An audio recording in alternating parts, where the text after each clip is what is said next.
दोस्तों, आपका स्वागत है आपके अपने चैनल स्टडी वाइन्स पर। तो आज का हमारा टॉपिक है राज्य के नीति निर्देशक तत्व। बहुत ही महत्वपूर्ण टॉपिक है।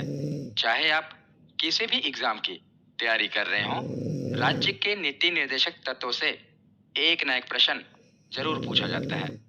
तो वीडियो को शुरू करने से पहले मैं आपको बता देता हूं कि आज हम इस टॉपिक को कैसे कवर करेंगे। पहले मैं आपको इसका मतलब समझाऊंगा। उसके बाद मैं आपको ये बताऊंगा कि इसे आखिर संविधान में शामिल कैसे किया गया।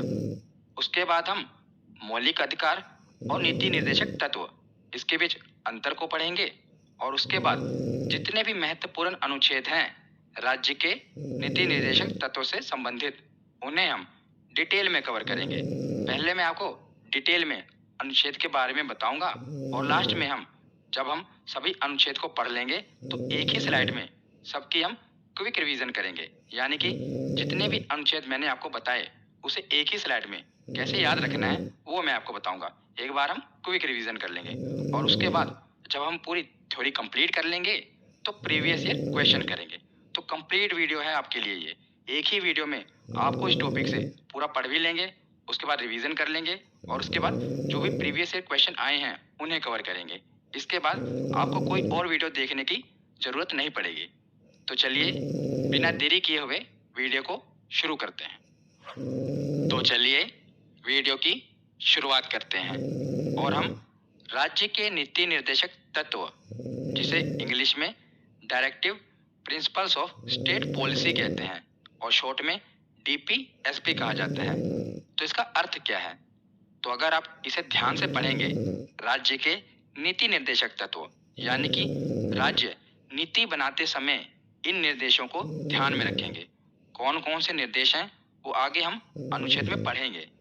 तो आपको ये पता होना चाहिए कि जो ये डीपीएसपी है ये संविधान के किस भाग में है। तो इसे संविधान के भाग 4 में और अनुच्छेद 36 से लेकर 51 के बीच रखा गया है। याद रखिएगा कौन से भाग में? भाग 4 और अनुच्छेद 36 से लेकर 51। और इसे आयरलैंड के संविधान से लिया गया है। तो ये एग्जाम में पूछा जाता है, बहुत बार पूछा गया है कि राज्य के नीति निर्देशक तत्व को किस देश के संविधान से लिया गया है। तो ये आयरलैंड के संविधान से इसे लिया गया है। याद रखिएगा। आगे हम देखते हैं कि इसका मुख्य उद्देश्य क्या है, इसे आखिर संविधान में शामिल क्यों किया गया। तो इसका मुख्य उद्देश्य है लोक कल्याणकारी राज्य की स्थापना करना। तो जो संविधान सभा थी, संविधान सभा के जो सदस्य थे वो भारत को कल्याणकारी राज्य बनाना चाहते थे जिससे लोगों का कल्याण किया जा सके। इसीलिए लोक कल्याणकारी राज्य की स्थापना करना इसका मुख्य उद्देश्य है। और दूसरा मुख्य उद्देश्य है कि राज्य में सामाजिक और आर्थिक लोकतंत्र की स्थापना की जा सके।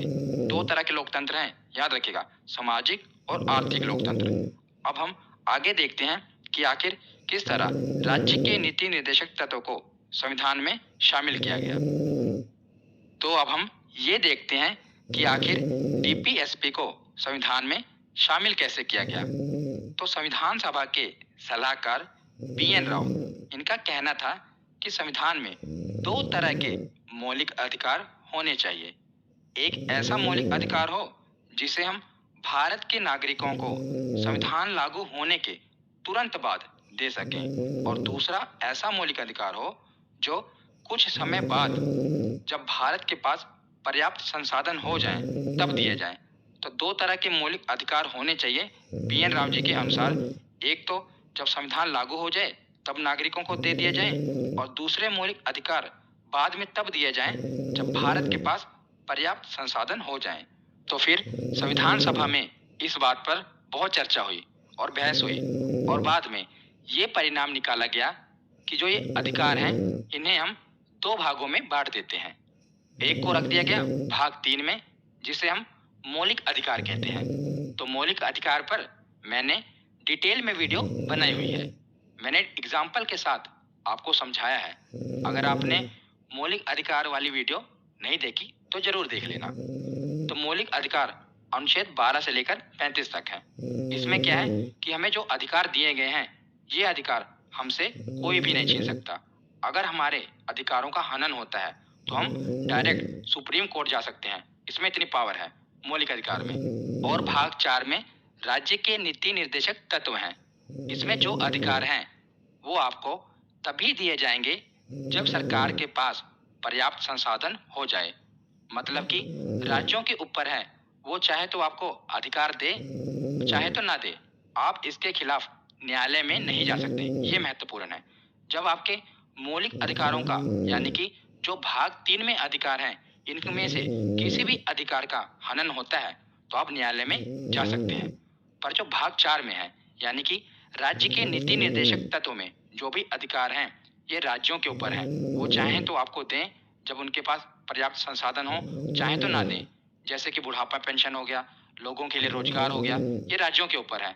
मान लीजिए किसी राज्य में बुढ़ापा पेंशन मिल रही है और किसी राज्य में बुढ़ापा पेंशन नहीं मिल रही, तो वो न्यायालय के पास नहीं जा सकते। क्यों? क्योंकि ये राज्य के नीति निर्देशक तत्वों में आते हैं।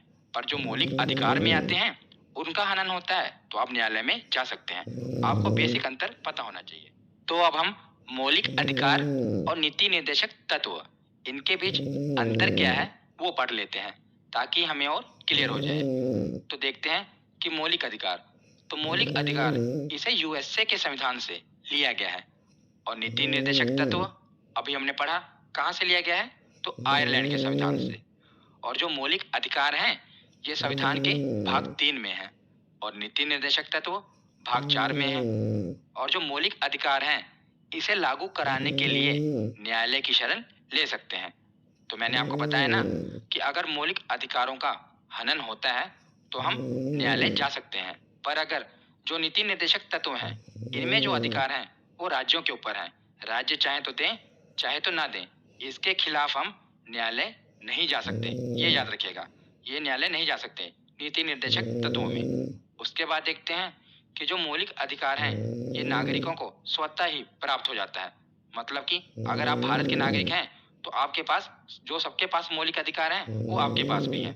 पर जो नीति निर्देशक तत्व हैं ये राज्य सरकार के द्वारा लागू करने के बाद ही नागरिक को प्राप्त होंगे। मतलब कि ये राज्य सरकारों के ऊपर है। अगर मान लीजिए केरल की सरकार बुढ़ापा पेंशन देती है तो केरल में ही मिलेगा, उत्तर प्रदेश में नहीं मिलेगा। मतलब कि ये राज्यों के ऊपर है कि वो अपने नागरिकों को ये अधिकार दें या ना दें। अगर वो नहीं देते तो आप न्यायालय भी नहीं जा सकते। अगर मौलिक अधिकारों का हनन होता है तो आप न्यायालय जा सकते हैं। ये बेसिक अंतर आपको पता होना चाहिए। तो आगे देखते हैं, जो मौलिक अधिकार हैं ये व्यक्ति के अधिकार के लिए है। मतलब कि व्यक्ति को अधिकार दिया जाएगा। पर जो नीति निर्देशक तत्व हैं ये समाज की भलाई के लिए है। अभी हमने पढ़ा ना कि जो नीति निर्देशक तत्व हैं इसका मुख्य उद्देश्य क्या है, तो लोक कल्याणकारी राज्य की स्थापना करना। मतलब कि समाज की भलाई करना। तो हमने अंतर समझ लिया। अब हम राज्य के नीति निर्देशक तत्व के जितने भी महत्वपूर्ण अनुच्छेद हैं उन्हें पढ़ते हैं। बस आप ध्यान से सुनिएगा, लास्ट में हम रिवीजन कर लेंगे। तो पहले है अनुच्छेद 36। तो इसमें क्या बताया गया है, तो राज्य की परिभाषा बताई गई है। याद रखिएगा, इसमें राज्य की परिभाषा बताई गई है। अक्सर हम ये गलती कर देते हैं कि इसमें राज्य के नीति निर्देशक तत्वों की परिभाषा बताई गई होगी। नहीं, इसमें राज्य की परिभाषा बताई गई है। तो राज्य क्या है? राज्य का मतलब यूपी, बिहार या पंजाब नहीं है। पॉलिटी में राज्य का मतलब अलग होता है। अगर मैं आपको आसान शब्दों में बताऊं तो राज्य का मतलब वो संस्था होती है जो अपने पैसों के लिए आत्मनिर्भर हो और अपने नियम कानून खुद बनाती हो और उसका एक क्षेत्र हो। जैसे केंद्र सरकार, राज्य सरकार, नगर पालिका, पंचायत, ये सब राज्य के ही अंतर्गत आती हैं। अगर मैं आपको एग्जैक्ट डेफिनेशन बताऊं तो इसमें लिखा गया है कि राज्य के अंतर्गत भारत की सरकार और संसद तथा राज्यों में से प्रत्येक राज्य की सरकार और विधानमंडल तथा भारत के राज्य क्षेत्र के भीतर या भारत सरकार के नियंत्रण के अधीन सभी स्थानीय और अन्य प्राधिकारी हैं। तो ये तो है इसकी डेफिनेशन। आपको ये सब नहीं याद रखना, बस आपको ये पता होना चाहिए कि अनुच्छेद 36 में क्या है, तो राज्य की परिभाषा है। तो अगला अनुच्छेद है अनुच्छेद 37। तो इसमें क्या कहा गया है कि यह न्यायालय में परिवर्तनीय नहीं है और वाद योग्य नहीं है।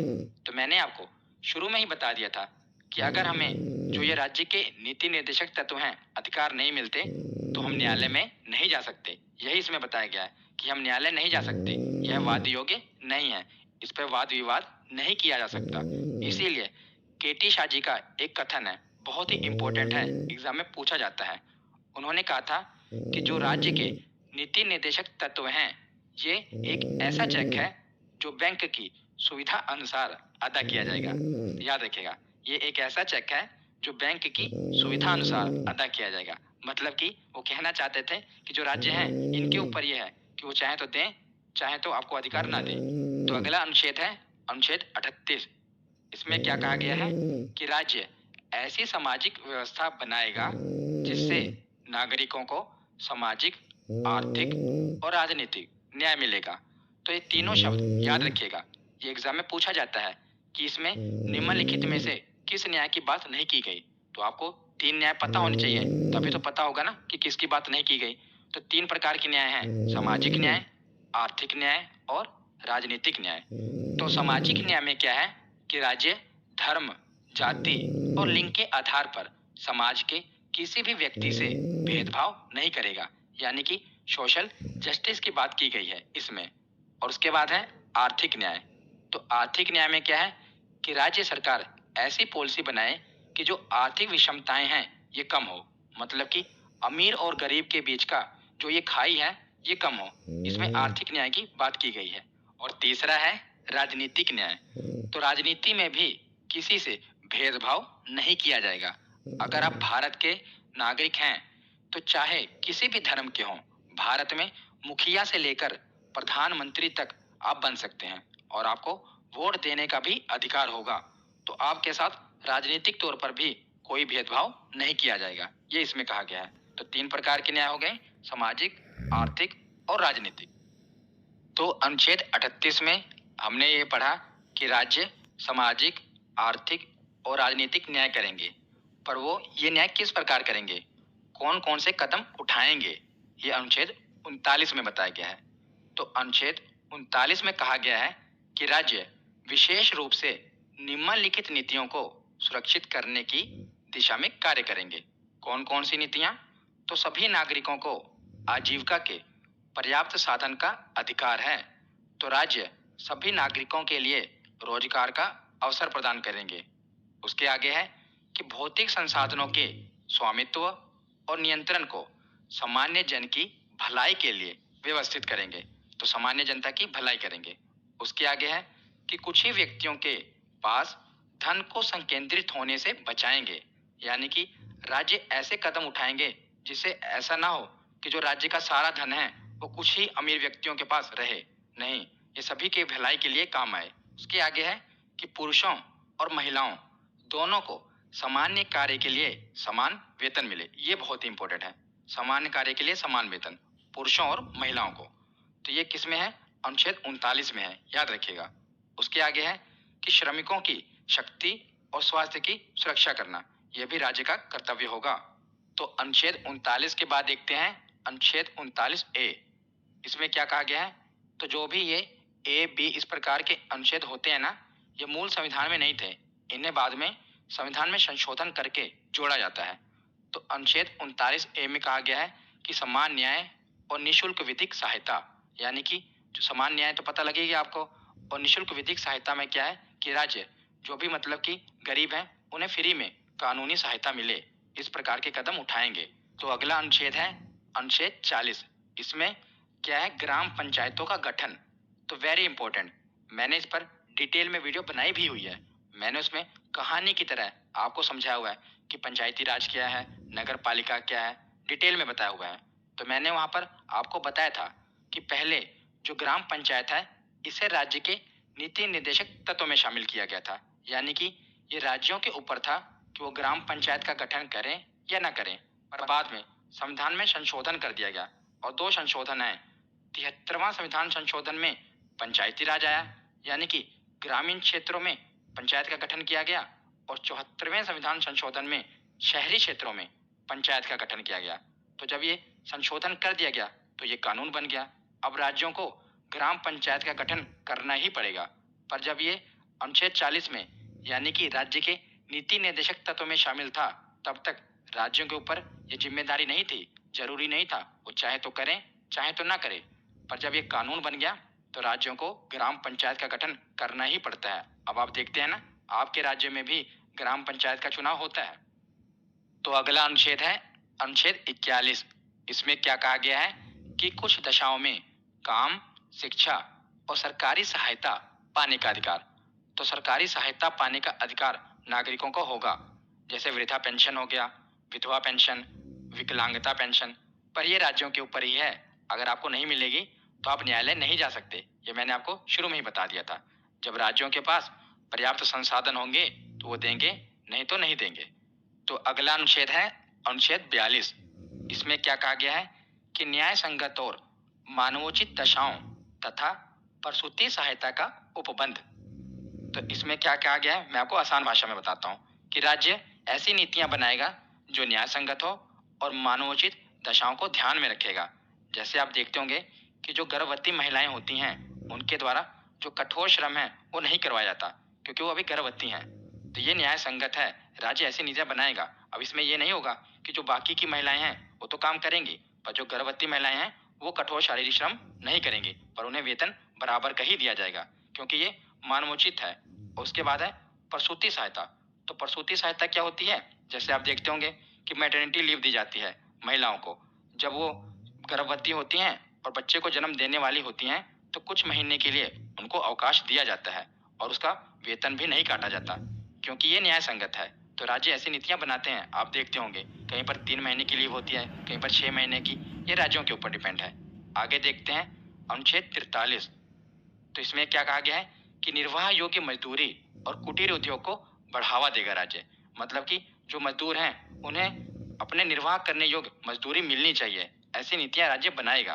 तो 41 में भी आपने देखा सरकारी सहायता के बारे में बताया गया, 42 में न्याय संगत और 43 में कि निर्वाह योग्य मजदूरी मिलनी चाहिए। तो अगला अनुच्छेद है अनुच्छेद 43A।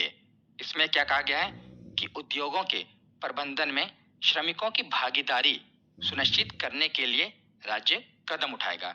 यानी कि जो उद्योगों के मैनेजमेंट में जो काम करने वाले मजदूर हैं उनकी भी भागीदारी हो, वो भी उसमें हिस्सेदार हों, लेबर हिस्सा ले सके, ऐसा राज्य कानून बनाए, कदम उठाए। तो अगला अनुच्छेद है 43B। तो इसमें क्या कहा गया है कि सहकारी समितियों को बढ़ावा देना। यानी कि राज्य सरकार का ये कदम होना चाहिए कि वो सहकारी समितियों को बढ़ावा दे। मान लीजिए सरकार को नहर बनाना है, तो सरकार के ऊपर जिम्मेदारी होती है कि किस गांव में सप्लाई देना है, कहां पर कैसे क्या क्या करना है। तो यहाँ पर कहा गया है कि सरकार को चाहिए वो सहकारी समितियों को बढ़ावा दे। यानी कि सरकार की ये कोशिश होनी चाहिए कि जो गांव के लोग हैं उन्हीं में से 25-30 आदमियों का एक ग्रुप बना दिया जाए और उन्हें काम सौंप दिया जाए, और जो डिसीजन है वो सरकार ले। तो इसमें ये कहा गया है। तो अगला अनुच्छेद है अनुच्छेद 44। ये बहुत ही महत्वपूर्ण है, कई बार एग्जाम में पूछा गया है। यही पूछा जाता है कि बताइए समान सिविल संहिता किस अनुच्छेद में है। तो अनुच्छेद 44। इसे मैं आपको अभी ट्रिक से बताऊंगा, पहले से समझ लेते हैं कि अभी तक जो ये समान सिविल संहिता है ये राज्य के नीति निर्देशक में ही है, भारत में ये पूरी तरह से लागू नहीं है। अभी हाँ बात हो रही थी कि केंद्र सरकार इस पर कानून बनाएगी, पर अभी तक कोई कानून बना नहीं है। और इसमें क्या कहा गया है कि राज्य जो नागरिकों के लिए एक समान सिविल संहिता का प्रावधान करेगा।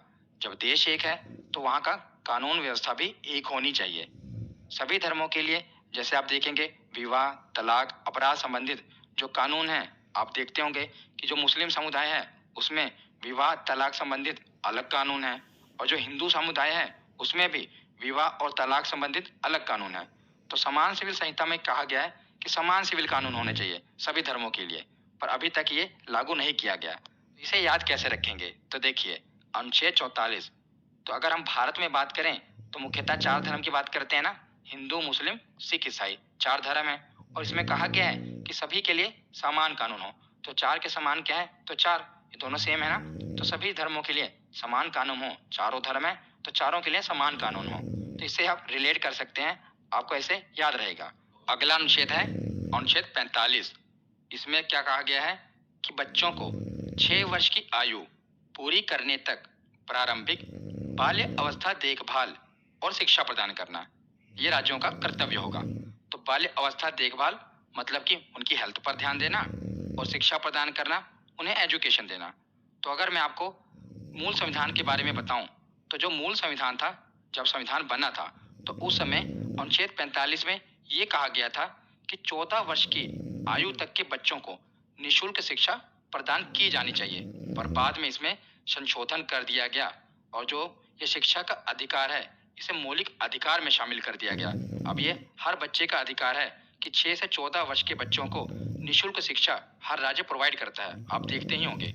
पर जब तक ये राज्य के नीति निर्देशक तत्वों में था, तब तक तो ये राज्यों के ऊपर था। वो चाहे तो दें, चाहे तो ना दें।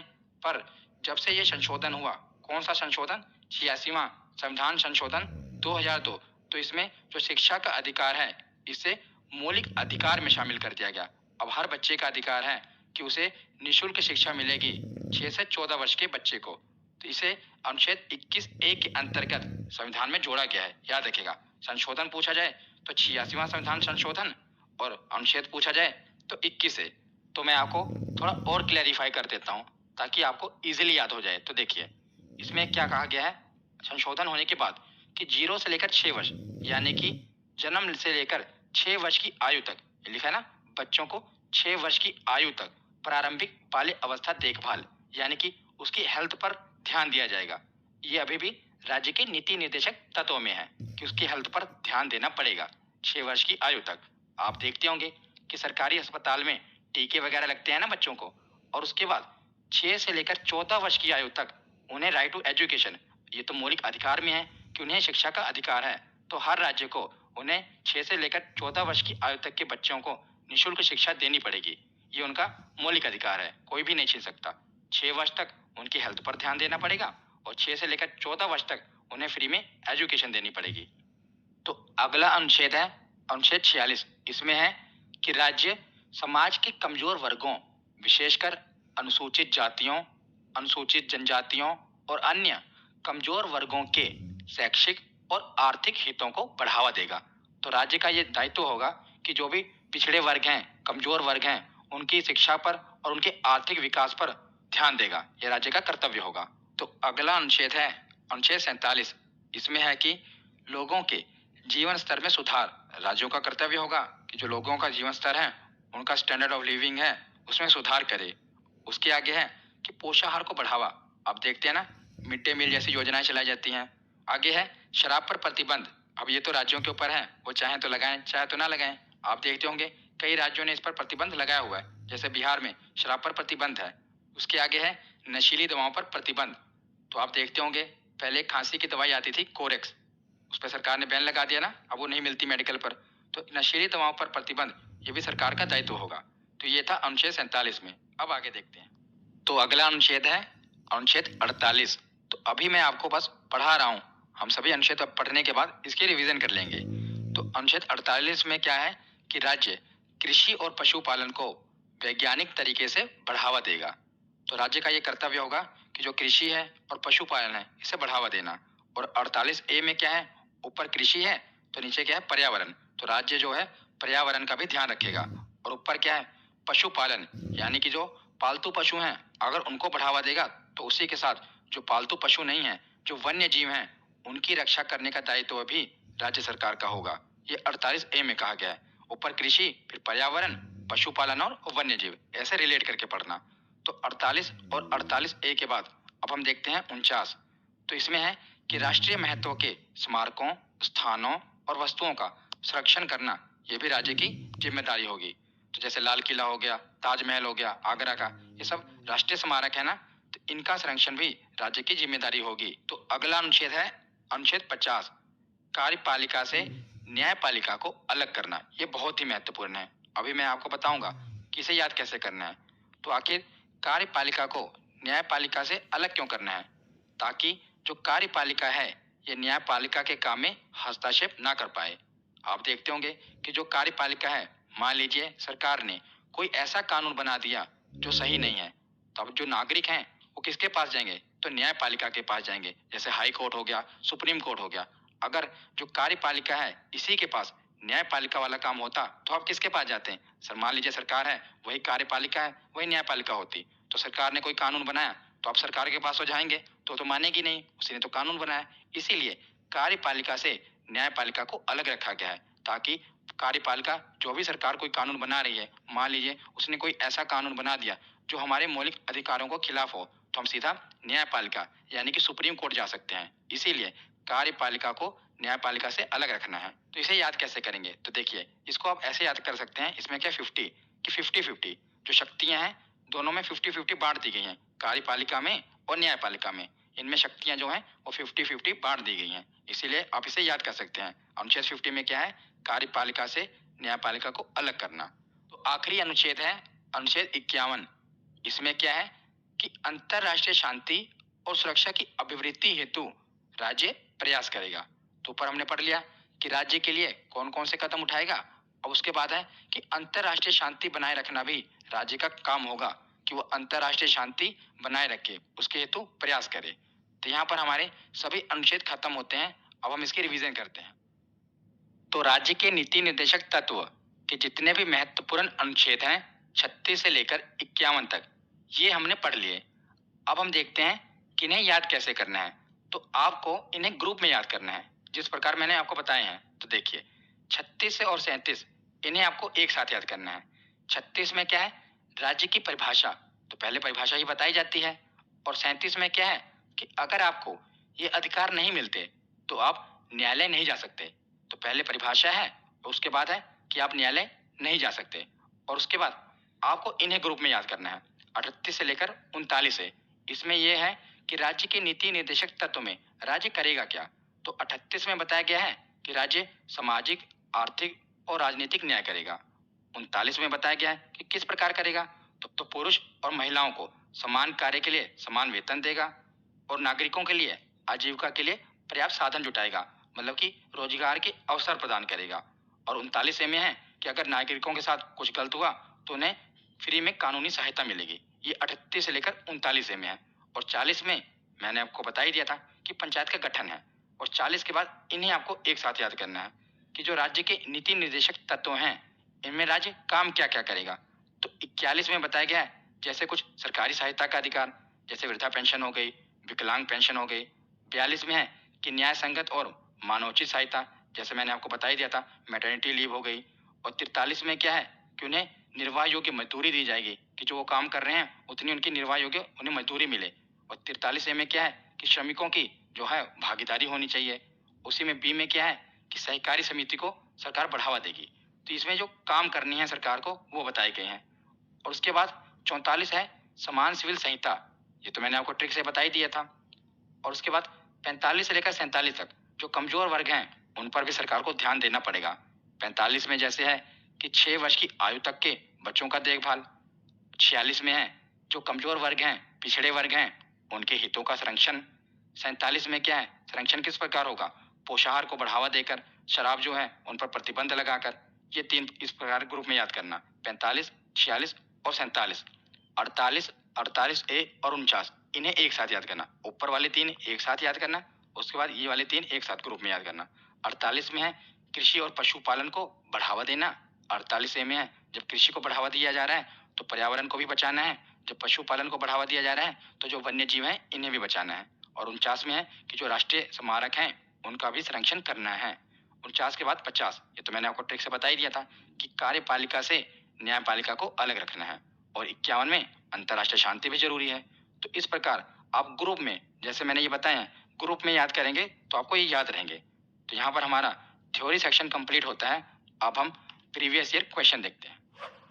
तो पहला प्रश्न है कि भारतीय संविधान में राज्य के नीति निर्देशक तत्व ग्रहण किए गए हैं, तो कहां से लिए गए हैं? तो आयरलैंड से लिया गया है, हमने भी पढ़ा था। अगला प्रश्न है कि भारतीय संविधान के किस अनुच्छेद में राज्य के नीति निर्देशक तत्वों का उल्लेख है? तो इनका उल्लेख है अनुच्छेद 36 से लेकर 51 तक। अगला प्रश्न है कि संविधान में राज्य के नीति निर्देशक तत्वों को शामिल करने के पीछे उद्देश्य क्या है? तो मैंने आपको शुरुआत में ही दो उद्देश्य बताए थे।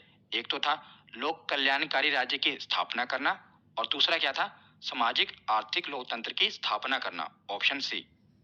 अगला प्रश्न है कि नीति निर्देशक सिद्धांत हैं वाद योग्य हैं या वाद योग्य नहीं है? तो मैंने आपको बताया ये वाद योग्य नहीं है, आप न्यायालय नहीं जा सकते, इन पर वाद विवाद नहीं कर सकते।